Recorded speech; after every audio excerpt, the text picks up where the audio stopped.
ఒకసారి సుధాకర్ గారు నమస్తే అండి. నమస్తే నమస్తే సార్. మీరు అనంతపురం అర్బన్ టీడీపీ అధ్యక్షులు కదండి? అవును సార్, అవును సార్. ఇప్పుడు ఎమ్మెల్యే దగ్గుపాటి ప్రసాద్ మీద వచ్చిన ఎలిగేషన్స్ అని మీ నోటెడ్ మీకు అక్కడ రిజిస్టర్ అయి ఉంటాయి కదండి, ఐ మీన్ మీ దృష్టికి వచ్చి ఉంటాయి కదా? అవును సార్, అవును సార్. హలో. ఏంటండి అది? దాంట్లో ఏమన్నా కొంతమంది గిట్టని వాళ్ళు, పార్టీకి ఎగ్నెస్ట్ గా ఉండే వాళ్ళు చేస్తున్న ఆరోపణలే కానీ దీంట్లో ఏవి వాస్తవాలు లేవు సార్. మీరు వాస్తవాలు పరిగణలోకి తీసుకొని మాట్లాడితే బాగుంటుందని కూడా ఈ సందర్భంగా మీడియా మిత్రులకు, మీ అక్కడ ఉన్న వాళ్ళకు కూడా తెలియజేస్తున్నాను సార్. పార్టీ గిట్టని వాళ్ళంటే ఇప్పుడు నంబూరు వెంకటరామన్ 40 ఏళ్ళ నుంచి పార్టీ కోసం పనిచేస్తున్న నిజం కదా సార్? సార్ అది కాన్స్టిట్యున్సీలో వాళ్ళకు, వాళ్ళ వ్యాపారాలకు ఇబ్బందులు కలిగే విధంగా వాళ్ళు ప్రవర్తించుకుంటూ వాళ్ళ ఉనికి కోసము ఎమ్మెల్యే గారిపై నిందలేస్తున్నారు తప్ప వాస్తవాలు కాదు సార్. కాదు, వైన్ షాప్ ని తగలబెట్టించేశారు సుధాకర్ గారు. కాదు నేనేమంటానంటే, మీరు తెలుగుదేశం పార్టీ నేతగా మీకు అన్ని విషయాలు తెలుసు. నేను అనుకోవటం ఏంటంటే, నగర అధ్యక్షులు అంటే మీరు ఎన్నో ఏళ్ల నుంచి పార్టీ కోసం కష్టపడి ఉంటారు, లేదా అపోజిషన్కి మీరు రారు. ఈ విషయాలన్నీ మీకు తెలుసు. ఇప్పుడు మీ పార్టీ మీకంటే సీనియర్ 40 ఏళ్ల నుంచి పార్టీ కోసం పనిచేస్తున్న అమ్మూరు వెంకటరామన్ అనే నేతను లిక్కర్ షాపులు 20 లక్షలు ఇవ్వలేదని వైన్ షాప్ తగలబెట్టించడం ఏంటి సార్? ఇంతకన్నా దారుణం ఏముంటుంది? మీ పార్టీ కార్యకర్త కదా అతను. సార్ అది అంతా అవాస్తవము, ఆరోపణలే. వాస్తవాలు మాట్లాడితే బాగుంటుంది సార్. ఎమ్మెల్యే గారు ఎక్కడన్నా 40 లక్షలు అడిగినట్టు కానీ ఆయన ఏదన్నా ఉంటే ప్రూఫ్ ఉంటే మాట్లాడే ఒక అర్థం ఉంటుంది. ఊరికి వచ్చి ఎమ్మెల్యే మీద నిందలేయడం కరెక్ట్ కాదనేది నా ఉద్దేశం. అంటే ఎమ్మెల్యే మాట్లాడింది ఫోన్ కాల్ రికార్డ్ అయినట్టుంది. యాక్చువల్లీ ఒక క్రమశిక్షణ, తెలుగుదేశం పార్టీ అంటేనే ఒక క్రమశిక్షణ గల పార్టీ సార్. ఏదన్నా ఇట్లాంటివి ఉంటే మా పార్టీ జిల్లా అధ్యక్షుడు ఉంటారు, రాష్ట్ర అధ్యక్షుడు ఉంటారు, మా నాయకుడు చంద్రబాబు నాయుడు గారు ఉంటారు, మా యువ నాయకుడు లోకేష్ గారు దృష్టికి తీసుకెళ్ళదు సార్. ఊరికే ఇట్లా ప్రెస్ ముందరికి వచ్చి మాట్లాడడం కరెక్ట్ కాదు సార్. ఇప్పుడు ఎగ్జిబిషన్ ఉందండి కాదు సార్, మీ నగరం నడిబొడ్డున ఒక ఆయన ఎగ్జిబిషన్ పెట్టుకున్నాడు ఫక్రుద్దీన్. అతను 20 లక్షలు అడగటం ఏంటి? ఇప్పుడు అక్కడికి వెళ్ళి గొడవ చేసింది ఈ గంగారాం అంచర్లు కదా, ఎమ్మెల్యే గన్మెన్ అక్కడ లేడా స్పాట్ లో? ఎందుకు సార్ విషయం అది క్లారిటీగా మీకు చెప్పాల్సిన అవసరం ఉంది సార్. మీ దృష్టికి మీరు అడుగుతున్నారు కాబట్టి, మొన్న జరిగిన ఇన్సిడెంట్ ఒకటి, వాళ్ళు చెప్తుండే విషయం ఒకటి సార్.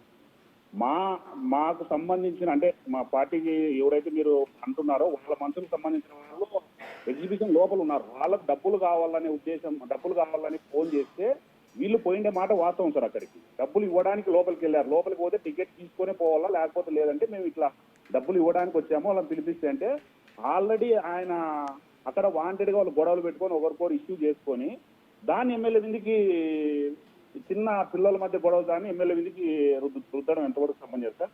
ఆ పైన వచ్చి మళ్ళీ డబ్బులు డిమాండ్ చేశారని ఎస్పీ కంప్లైంట్ చేస్తారు. ఒకవేళ ఇన్సిడెంట్ జరిగింది అక్కడ కన్సర్న్ స్టేషన్ నియర్ బై ఉంది, ఫోర్త్ టౌన్ పోలీస్ స్టేషన్ లో కంప్లైంట్ చేయొచ్చు కదా సార్. మరుసటి రోజు ఎక్కడైతే మళ్ళీ వీళ్ళ మీద కేసులు పడతాయనే భయంతో ఎస్పీని పోయి కలుస్తారు సార్. అంటే ఇప్పుడు ఎస్పీ గారు గన్మెన్ సస్పెండ్ చేశారండి సుధాకర్ గారు. ఆ స్పాట్ లోకి వెళ్ళి అతను బెదిరించినందుకు గన్మెన్ ని, షేక్ షాని ఎమ్మెల్యే గన్మెన్ ని సస్పెండ్ చేశారు ఎస్పీ గారు. అంటే ఎస్పీ గారు తీసుకున్న నిర్ణయం కూడా తప్పేనా సార్? మేము అది తప్పు పట్టలేదు సార్. క్రమశిక్షణ గల పార్టీ సార్. మా పార్టీలో ఎవరికైనా ఒకటే న్యాయం జరుగుతుంది సార్. మా ప్రభుత్వంలో మా చంద్రబాబు నాయుడు గారు ఎవరు అధికారాన్ని దుర్వినియోగం చేసినా కూడా వారికి క్రమశిక్షణ చర్యలు తీసుకుంటారు. అది వాటికి ఏకీభవిస్తాం సార్. కాకపోతే అక్కడ మా గన్మెన్ చేసిన పని కూడా, మా ఎమ్మెల్యే గన్మెన్ వాటికి పోయి వాళ్ళని తీసుకురమ్మని చెప్పడంతో వాటికి వెళ్ళడం సార్. నియర్ బై ఉంటుంది సార్ మా ఎమ్మెల్యే ఆఫీసు. ఓకే, మూడోది కాదండి, స్వప్న గారు నగర మహిళా అధ్యక్షురాలు కదా, మీరు నగర అధ్యక్షులు అయితే స్వప్న గారు నగర మహిళా అధ్యక్షురాలు, రాష్ట్ర లింగాయత్ కార్పొరేషన్ చైర్పర్సన్. ఆవిడ ల్యాండ్ని కబ్జా చేయడం ఏంటి సార్? ఆవిడ స్వయంగా ఆరోపిస్తుంది. జనరల్ సెక్రటరీ సార్, మాతో అంతా కలిసి పనిచేసాంలేండి సార్. ఆమె స్టేట్ మహిళా జనరల్ సెక్రటరీగా పనిచేసింది సార్. ఓకే, ఆవిడ ల్యాండ్ని కబ్జా చేశారు. ఇప్పుడు గంగారాం పేరు చెప్తాం స్వయంగా. కాదు సార్, కబ్జా అంటే ఈ పంచాయతీలు చేసినది కూడా కబ్జానేనా సార్? పంచాయతీ వాళ్ళు చేశారు అంటలేదు కదా, గంగారాం చేయించింది అంటుంది. ఇప్పుడు పంచాయతీ ప్రాపర్టీ అయితే డాక్యుమెంట్ తీసుకొని చూపించండి, ఇదిగో నా దగ్గర అన్ని డాక్యుమెంట్లు ఉన్నాయి, నా ల్యాండ్ని గంగారాం అనే వ్యక్తి ఈ విధంగా చేయిస్తున్నాడు. అంటే గవర్నమెంట్ ఎంప్లాయీస్, మీరు గవర్నమెంట్ ఎంప్లాయీస్ అయినా మీరైనా గంగారాము నేను చెప్తే ఎవరైనా ఏం చెప్తే చేసేస్తారా సార్? వాళ్ళకు ఒక ఇవి ఉంటాయి కదా సార్, ఒక పద్ధతి. నేనంటుంది కాదు, మీ పార్టీ అధ్యక్షురాలు, మీ పార్టీ స్టేట్ జనరల్ సెక్రటరీగా చేసింది అంటున్నారు. అవును సార్, చాలా పెద్ద మేమంతా పోస్టులో కలిసి చేసిన పనిచేశాం సార్. ఆవిడ నాకే చేసిన చెప్తుంది. ఆరోపణ అండి. నేనంటున్నా ఆవిడ చేసిన ఆరోపణ ఇది. ఆమె సార్ కరెక్టే సార్. మనం గంగారాము ఎమ్మెల్యేకి దాంట్లో ఎటువంటి సంబంధం ఉంది అనేది మీరు నిర్ధారించండి సార్. పంచాయతీ వాళ్ళు ఇది పంచాయతీ అంటున్నారు. పంచాయతీ వాళ్ళు మా పంచాయతీ కాదంటే ఆమె వెళ్ళిపోవచ్చు. ఆమె డాక్యుమెంట్స్ ఆమె ప్రొడ్యూస్ చేసుకొని, అంతే కదా సార్. దాంట్లో ఇక్కడ వేరే చెప్పాల్సిన అవసరం లేదు. ఒకవేళ ఎమ్మెల్యే గారు నాది ఇదని ఆక్యుపై చేసుకుంటే, గంగారాం పోయి ఆక్యుపై చేసుకుంటే ఇది నాది అనొచ్చు సార్. మీ దగ్గర ఏం డాక్యుమెంట్స్ ఉన్నాయని గంగారాం గారు కానీ సుధాకర్ గారు, మీరు కరడగట్టిన తెలుగుదేశం పార్టీ కార్యకర్త. సో మీ పార్టీని మీరు కాపాడుకోవాలి, ఎమ్మెల్యేని కవర్ చేయాలి, తప్పేమీ లేదు. కానీ మీ మనస్సాక్షికి తెలుసు ఇక్కడ ఎగ్జిబిషన్ అతనికి బెదిరించిన కేసులోను ఎగ్జిబిషన్ వాళ్ళతో తప్పు అంటున్నారు. వైన్ షాప్ తగలబెట్టిన కేసులో వైన్ షాప్ అతనిదే తప్పు అంటున్నారు. ఆయన మీ టీడీపీ కార్యకర్తే.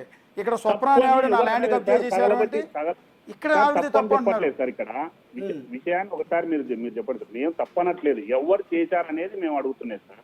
ఊరక ఎమ్మెల్యే పైన నిందలేయడం కరెక్ట్ కాదు కదా, ఆరోపణలు చేయడం కరెక్ట్ కాదు. ఓకే, చూద్దాం సార్. మీరు అన్నట్టు తప్పే లేదు. మీ మాటలను కూడా ఖచ్చితంగా మేము విలువ ఇవ్వాలి. మీ మాటలకు కూడా ప్రాధాన్యత ఇవ్వాలి ఖచ్చితంగా. తప్పేం లేదు. నగరంలో ఏ విషయం జరిగినా అది ఎమ్మెల్యే అంటే మేము ఇంతలా ఎందుకు చేస్తున్నాం అంటే ఇవన్నీ మీ పార్టీకి మైనస్ అవుతాయి. మీరు ఏ పరిపాలన వద్దని, ఏ పార్టీని అధికారంలోకి రానివ్వద్దని ప్రజలంతా మిమ్మల్ని గెలిపించారో అదే ఓటర్ తిరగబడే పరిస్థితి ఉంటుంది. వచ్చే ఎన్నికలు ఇంకా 3 ఏళ్ల తర్వాత మళ్ళీ ఎలక్షన్ ఉంటుంది. ఇవన్నీ రిఫ్లెక్ట్ అవుతాయి. మీరు ఇవాళ బిగ్ టీవీ మేమేదో అడిగాం కాబట్టి మా ముందు లైవ్లో మీరు ఏదైనా చెప్పచ్చు. రేపు ప్రజలకు ఏం చెప్పగలుగుతారు అని సార్. ఏది చెప్పాలనేది లేదు సార్. మేము ఉండే విషయాన్ని చెప్తున్నాము. ఏదైనా కానీ వాస్తవాలు ఉంటే కంపల్సరీ మా పార్టీ క్రమశిక్షణ చర్యలు తీసుకుంటుంది. మా నాయకుడు అలాంటి ఉపేక్షించడు. మా చంద్రబాబు నాయుడు గారు ఎప్పుడూ క్రమశిక్షణతోనే నడుచుకోమని మమ్మల్ని ఏ మీటింగ్ లో అయినా చెప్తూ ఉంటారు సార్. మేము అదే లైన్ లోనే మేము పార్టీలో ఉంటాం సార్. అందుకే కదా సార్ బడుగు బలహీన వర్గాలైనా మేము ఈ స్థాయికి అంటే ఇక్కడ కరెక్టే మీరు అన్నది. చంద్రబాబు నాయుడు గారు పార్టీని క్రమశిక్షణతో నడుపుతారు. ఆయన గురించి మాకు కూడా తెలుసు, ఆయన విలువలు ఇదంతా తెలుసు, సిస్టమేటిక్ ఎలా ఉంటుంది పార్టీ అని. ఆ క్రమశిక్షణగా సుధాకర్ గారు ఉంటున్నారు కదా, ఎమ్మెల్యే లేడని కదా ఇక్కడ కోలా ఆరోపణ. సుధాకర్ గారి మీద అలిగేషన్ రాలేదే. సుధాకర్ గారు ఏ వైన్ షాప్ కి బెదిరించారని ఎక్కడ మీ మీద అలిగేషన్ రాలా? ఏ ఎగ్జిబిషన్ బెదిరించారని మీ మీద రాలా? అనంతపురం అర్పణకి ఎవరు సార్? ఎమ్మెల్యే గారి మీద అలిగేషన్ చేస్తే హైలైట్ అవుతారు. సుధాకర్ మీద అలిగేషన్ చేస్తే ఎవరు హైలైట్ కారు కదా. సరే, ఓకే, థ్యాంక్ యూ.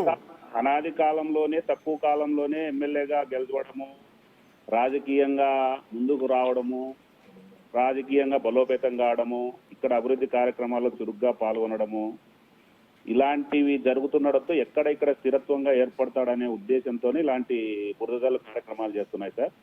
దీన్ని మీరు ఒక్కసారి వాస్తవాలు గ్రహించాలని కూడా ఈ సందర్భంగా తప్పకుండా సుధాకర్ గారు, మీ మాటను ఖచ్చితంగా పరిగణలోకి తీసుకుంటాం. మీ మాటలకి దాన్ని విలువిస్తాం ఖచ్చితంగా. థ్యాంక్ యూ సుధాకర్ గారు.